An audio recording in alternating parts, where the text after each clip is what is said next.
Welcome to today's Explainer. We're putting on our investment researcher hats for a bottom-up briefing on a company that's absolutely dominating the beverage aisle right now. We're talking about the Vita Coco Company. Whether you recognize them from your local grocery store or you've been actively tracking their stock ticker, COCO, this is a business that has successfully taken a niche, tropical drink and turned it into an absolute mainstream hydration powerhouse. So today, we're going to unpack the consumer trends, the blowout financial metrics, and of course, the underlying risks that every investor really needs to understand. Okay, let's kick things off with a massive number, 32.5%. That is exactly how much Vita Coco's stock surged in late April and early May of 2026, right after they raised their full-year sales guidance. Now, you've got to remember how rare a jump like this actually is. In today's market, a one-third jump in market cap overnight, that's usually reserved for highly volatile tech startups or biotech firms dropping new trial results. For a consumer packaged goods company, literally a business selling cartons of plant water, to experience this kind of explosion, it's monumental. It's a huge signal that they didn't just beat quarterly expectations, but they fundamentally altered Wall Street's entire view of their long-term growth. Section 1. The coconut water boom. To really understand this financial explosion, we first have to start on the ground and look at the consumer reality. Before we get lost in the spreadsheets, what are people actually drinking? Well, a recent 2026 consumer ranking places Vita Coco firmly at number 1. And what's fascinating here is exactly how they win. They contrast their budget-friendly, highly consistent profile against premium, expensive competitors like Harmless Harvest, which uses a raw, unpasteurized process. And on the flip side, they fend off pure value bulk options like Costco's Kirkland Signature. Vita Coco deliberately sits right in that sweet spot of quality and widespread accessibility. Reviewers even note that the brand is so culturally ubiquitous now that grade school children recognize it on sight. They've essentially become the generic trademark for the whole category. And honestly, this brilliantly illustrates their consumer moat. Why reach for a neon-colored sports drink packed with artificial dyes when you can just have natural hydration? By offering a pure electrolyte drink with less than 1 gram of added sugar in recyclable bulk packaging, they've positioned themselves perfectly for everyday casual use. Consumers all over the world are actively moving away from those legacy sugary sports drinks in favor of clean labels. Vita Coco capitalized on this macro trend perfectly. They aren't just a tropical novelty for a beach day anymore, they're nature's sports drink for everyday life. Section 2. Q1 2026 blowout earnings. All right, let's pivot from the grocery aisle over to Wall Street to dissect how that consumer dominance translated into hard numbers. The first quarter of 2026 was just an absolute blowout. Vita Coco crushed Wall Street's revenue expectations by over 20%, hitting $179.8 million. That is a 37.3% increase year over year. To put that into perspective, the food and beverage industry is incredibly saturated, right?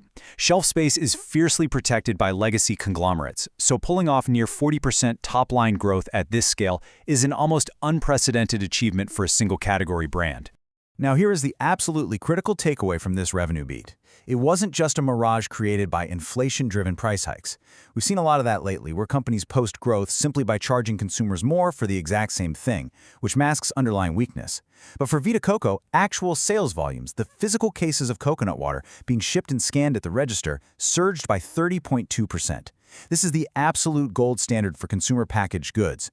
It proves organic demand is incredibly strong and real people are actively buying significantly more product. Section 3. Growth drivers and margins. So the crucial point is understanding the mechanics behind this. How exactly did they achieve this massive acceleration? Management pointed to 3 massive catalysts. First, a demographic shift. Younger consumers prioritizing wellness drove a staggering 36% jump in U.S. household penetration. They're simply in more American fridges than ever before. Second, their international expansion is catching fire. European markets exploded with 57% retail growth, proving this isn't just an American phenomenon. And third, their private label manufacturing business saw a major resurgence. Vita Coco actually supplies coconut water for other retail brands, and a major U.S. retailer just launched new products supplied by them, which brilliantly maximizes their factory output. Furthermore, despite facing ongoing macroeconomic pressures on packaging, their gross profit and operating margins expanded beautifully. Operating margins jumped from 14.7% last year to a really impressive 18.7% this quarter. This was heavily aided by the normalization of lower ocean freight costs and some crucial tariff relief. But, the real secret sauce here is their asset-light supply chain. Basically, Vita Coco doesn't own all the heavy infrastructure and farmland themselves. They utilize a network of 16 independent factories across 6 different countries.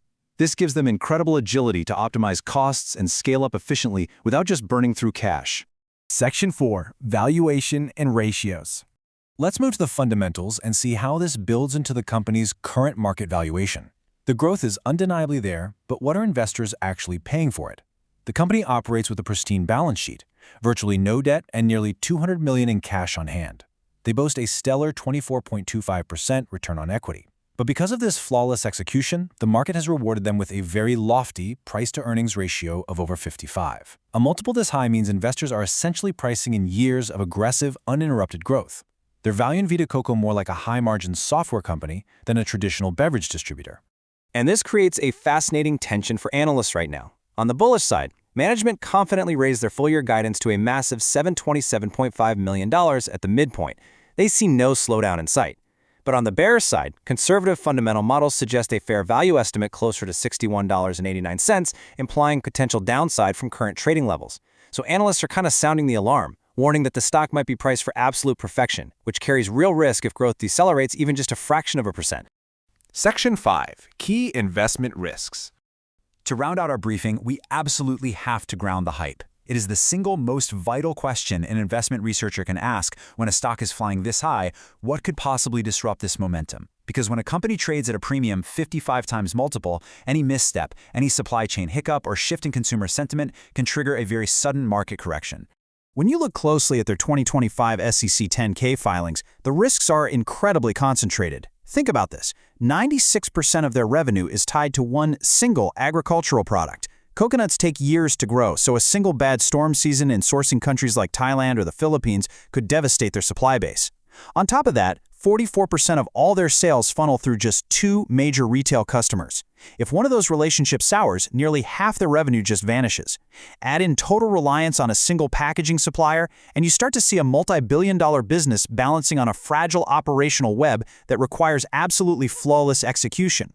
Management definitely knows they need to diversify away from this single crop reliance, which is exactly why they're pushing new products like protein-infused PWR Lift. But I'll leave you with this final thought for today's explainer. As they push into these new categories, can Vita Coco successfully evolve into a diversified hydration empire? Or is paying a premium 55 multiple simply too risky for a business built entirely on coconuts? It's an amazing story of consumer trends meeting flawless financial execution, for sure, but the margin for error is razor thin. Keep asking the sharp questions, and thanks for joining me today.